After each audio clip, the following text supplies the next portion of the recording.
আপনার আমার মৃত্যু হয়ে যায়, আর মৃত্যু হওয়ার বাকি সঙ্গে সঙ্গে মানুষগুলো চেষ্টা করে কিভাবে তাকে তাড়াতাড়ি কাল কবরের মধ্যে রাখা যায়। আরে আপনাদের এই ঘটনা জানা আছে, আপনাদের এখানে গতকালকে যে একটা অ্যাক্সিডেন্ট হয়েছে, ওই অ্যাক্সিডেন্টের মধ্যে ওই ব্যক্তিরা যদি জানতো কালকে সেখানে রাস্তার মধ্যে মৃত্যুবরণ করবে, কখনো কোনোদিনও তারা রাস্তায় বের হতো না। আমার একজন মুসল্লিও সেখানে অবস্থিত, ওই মানুষটা অত্যন্ত ভালো লোক ছিল। যখনই কারোর সাথে দেখা হতো অত্যন্ত সুন্দর ভাষায় সালাম দিয়ে মুসাফা করে কথা বলতো। অনেক সময় মসজিদের কাছে অটোটা রেখে মসজিদে এসে জামাতে নামাজ আদায় করতো। ওই ব্যক্তি এলাকার মুসল্লি এবং দুইজন হিন্দু লোক, তাদেরকে নিয়ে সরপেশন গেল। আসার পথে ওই ব্যক্তি পথের মধ্যে যদি সে জানতো তার জীবনের আজকে শেষ দিন হবে, ওই মানুষটাকে কখনো আর বের হতো, ওই মানুষটা কখনো যেত না। ঠিক এইভাবে আল্লাহ পাক রব্বুল আলামিন জানিয়ে দেন, فإذا جاء أجلهم لا يستأخرون ساعة ولا يستقدمون। ঠিক এইভাবে আপনার আমার যখন মৃত্যুর সময়টা চলে আসবে, আল্লাহ বলেন তোমাকে এক সেকেন্ডের সময়ও দেওয়া হবে না, আবার এমনও তোমার সাথে জুলুম করা হবে না। তোমার মৃত্যু থেকে তোমাকে এক সেকেন্ডের আগেও তোমাকে দুনিয়া থেকে দেওয়া হবে না। ও বান্দা যেটাই গিয়ে বলো না কেন, আইনামা তাকুনু ইউদ্রিকুমুল মাউত ওয়ালাউ কুনতুম ফি বুরুজিন মুশাইয়াদা। যত বড় সুদূর দুর্গে গিয়ে অবস্থান করো মৃত্যুর ভয়ে, মৃত্যু তোমাকে সেখানে গিয়ে তোমার সাথে মোলাকাত করবে। ভাইরা আমার, সুলাইমান আলাইহিস সালাতু ওয়াস সালামের নবী সুলাইমান আলাইহিস সালাতু ওয়াস সালামের মাহফিলে বসা, হঠাৎ করে সে বলছে, ও নবী পয়গম্বর, আমাকে সুদূর চীনে পাঠিয়ে দিন, বাতাসকে বলুন আমাকে নিয়ে যেত। নবী সুলাইমান বললেন, হঠাৎ কেন এমন আবদার? তাকে আবদার এত জোরে করলেন, তিনি না নিয়ে পারলেন না। সেখানে চলে গেল, সেখানে গিয়ে লোকটার মৃত্যু হয়ে গেল। আজরাইল আলাইহিস সালাতু ওয়াস সালাম পরবর্তী দিন যখন আসলেন, সুলাইমান ডাক দিয়ে বলে, আজরাইল,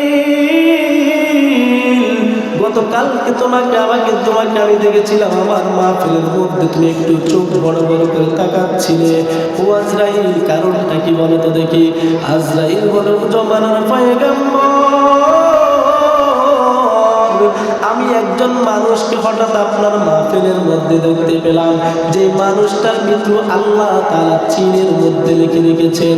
আমি তাকে দেখে হঠাৎ আশ্চর্য হয়ে গেলাম, যে মানুষটার মৃত্যু একটু পরে চীনে গিয়ে হবে, সেই মানুষটা এখান থেকে সেই পর্যন্ত পৌঁছাবে কি করে, এই জন্য আমি তার দিকে একটু বড় বড় করে তাকিয়েছিলাম।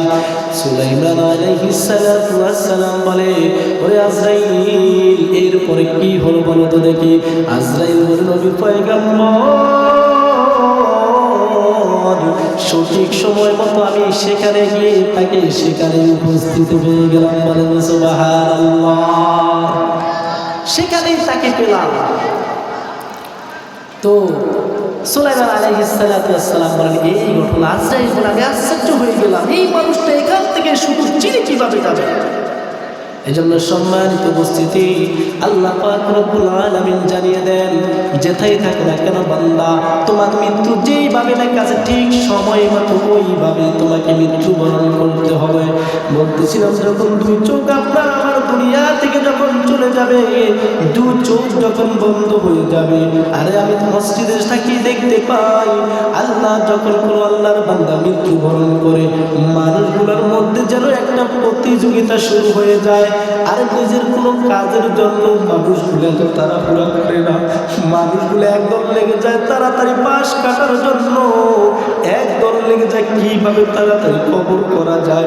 দুইজন মানুষ কবর করতে সময় একটু বেশি নিবে, এই জন্য 3 জন 4 জন পর্যন্ত কবরের মধ্যে খাটায় না বলেন তো দেখি।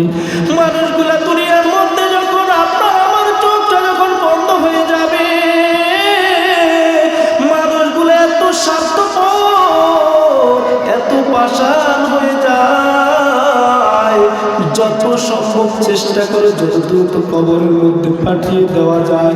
কিভাবে পাশ কাটার জন্য প্রতিযোগিতা লেগে যায়, গোসল দেওয়ার জন্য আরেক গ্রুপ এনে নেয়, আবার কবর করার জন্য নিয়ে নেয়, আবার গিয়ে বলে চিন্তা করে যে তাড়াতাড়ি দাফন করতে হবে, বেশিক্ষণ রাখা যাবে না।